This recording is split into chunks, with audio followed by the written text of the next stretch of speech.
ठाकरे बंधू एकत्र आले पण सत्तेपासून दूरच राहणार। भाजप शिंदेची प्लॅन बी रणनीती या व्हिडिओमधून उघड करणार आहोत।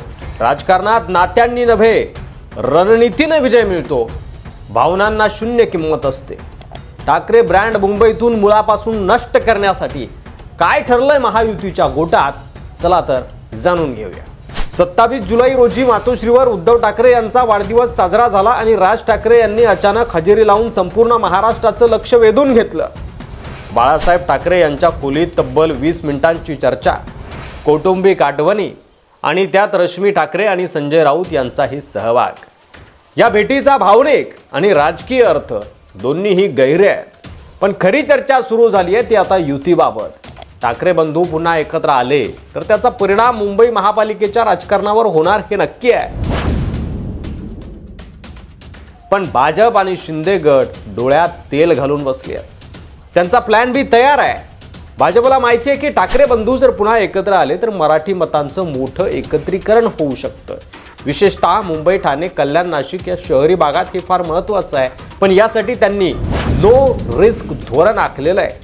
महायुती म्हणूनच म्हणजे एकत्रितच या महानगरांमध्ये लढण्याचं ठरलेलं आहे आणि प्रत्येक वार्डासाठी भाजप शिंदे गटाने आपले लोक, आमदार, युवा मोर्चा आणि कार्यकर्ते तैनात केलेले आहेत। गोविंदा पथकांपासून ते सार्वजनिक गणेशोत्सव मंडळांपर्यंत महायुतीचं मायक्रो प्लॅनिंग सुरू आहे।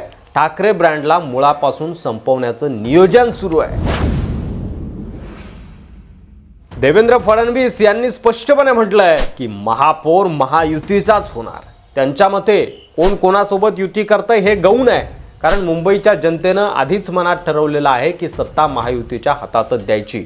ते एकत्र आले, वेगळे लढले, काहीही झालं तरी अंतिम विजय महायुतीचाच असेल असं फडणवीस ठामपणे सांगतायत। त्यांनी स्पष्ट केलंय की आमची लढाई कोणासोबत होणार हे लवकरच स्पष्ट होईल, पण आमची तयारी पूर्ण आहे। महायुतीचा प्लॅन बी म्हणजेच ठाकरे बंधूंच्या युतीला रोखणारी रणनीती।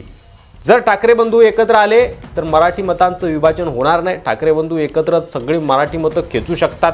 यासाठीच भाजपने मुंबईत बूथ पातळीवर नियोजन तयार केलेलं आहे। डेटा ॲनालिटिक्सवर आधारित प्रचार यंत्रणा उभी केली जाते आहे। कुठल्या वार्डामध्ये ठाकरे बंधूंचा प्रभाव आहे, कुठं कमकुवत आहे त्याचा अभ्यास करून तिथं विशेष लक्ष दिलं जात आहे। आणि दुसरीकडे शिंदे गट सुद्धा ठाकरेंना टक्कर देण्यासाठी कंबर कसतोय। आम्ही तुम्हाला ठाकरेंना संपवण्यासाठी मोकळं रान देतो, त्या बदल्यात तुम्ही आम्हाला ठाणे द्या असं शिंदेच्या टीमकडून बोललं जातंय। बीजेपी आणि शिंदे गटात वाटाघाटी सुरू आहे। उदाहरणार्थ भाजपला मुंबईत मोकळं रान हवंय आणि शिंदे गटाला ठाणे आणि कल्याण डोंबिवली महापालिकेत सत्ता हवी आहे। त्यामुळे एकमेकांना न दुखावता आपापल्या क्षेत्रात फायदेशीर वाटाघाटी करण्याचा प्लॅन बी अंतिम केला जातोय। भाजपला मुंबई हवी आहे आणि शिंदेंना मुंबई गेली तर जाऊ द्या, पण ठाकरेंना सत्तेत येऊ देऊ नका। यासाठी काय हवंय त्या पद्धतीची मदत करायला आम्ही तयार आहोत, या भूमिकेमध्ये सध्या शिंदे गट दिसतोय। त्यासोबतच ऑपरेशन टायगर पुन्हा सुरू होण्याच्या देखील तयारीत आहे असं बोललं जात आहे। शिंदे गटानं आधी उद्धव ठाकरे यांच्या शिवसेनेतून तब्बल 45 पेक्षा जास्त नगरसेवक फोडले होते, पण ठाकरे बंधूंच्या युतीच्या चर्चा वाढल्यानं सध्या माजी नगरसेवक वेट अँड वॉचच्या भूमिकेत गेले आहे। त्यामुळे भाजप आणि शिंदे गट आता पुन्हा ठाकरेंवर हल्ला करण्यासाठी ऑपरेशन टायगर सक्रिय करत आहे। नव्या फोडाफोडीच्या रणनीतीसह नवीन मासे गळाला लावले जातील अशी शक्यता वर्तवली जाते आहे। ठाकरे बंधू बाळासाहेबांच्या आठवणी काढतील, पण मुंबईकरांना विकास हवाय। बीएमसी मध्ये 30 वर्ष सत्तेत राहून काय केलं याचा हिशोब मागण्याची वेळ भाजपकडून आणली जाणार आहे। भ्रष्टाचाराचे आरोप, पाण्याची समस्या, ड्रेनेजचे प्रकल्प, आरोग्य सुविधा यावर फडणवीस थेट हल्ला चढवणार आहेत। प्रत्येक प्रभारात ठाकरे कारभाराची पोलखोल करण्याचं भाजपनं ठरवलेलं आहे आणि त्यासाठी आमदारांना कामाला देखील लावलेला आहे। पंचसूत्री कार्यक्रम आमदारांना दिलेला आहे मुंबईमधल्या।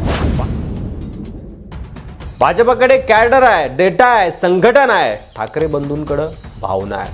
आणि महाराष्ट्रात भावना टिकतात फक्त काही दिवस, पण सत्ता मिळवायची असेल तर 8 महिने आधी रणनीती आखावी लागते। आणि भाजप शिंदे गट हे 2022 पासून करतोय।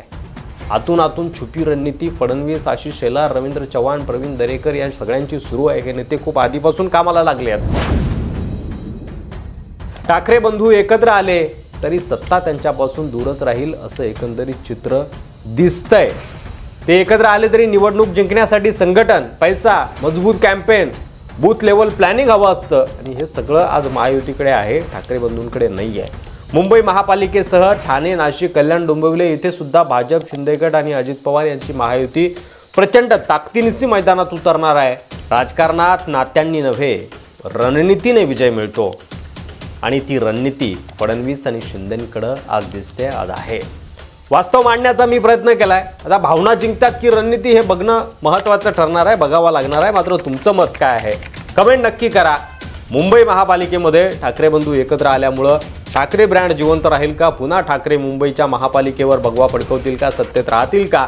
की महायुतीची सत्ता त्या ठिकाणी येईल, सत्तेत परिवर्तन होईल? तुमचं मत कमेंट बॉक्समध्ये लिहायला विसरू नका. व्हिडिओ आवडला असेल तर जास्तीत जास्त शेअर करा आणि अशाच व्हिडिओसाठी मराठी मंडळीवर नवीन असाल, अद्याप सबस्क्राईब केलं नसेल तर लगेच सबस्क्राईब करा. पुन्हा भेटू पुढच्या व्हिडिओमध्ये. तोपर्यंत रजा घेतो. धन्यवाद. जय महाराष्ट्र.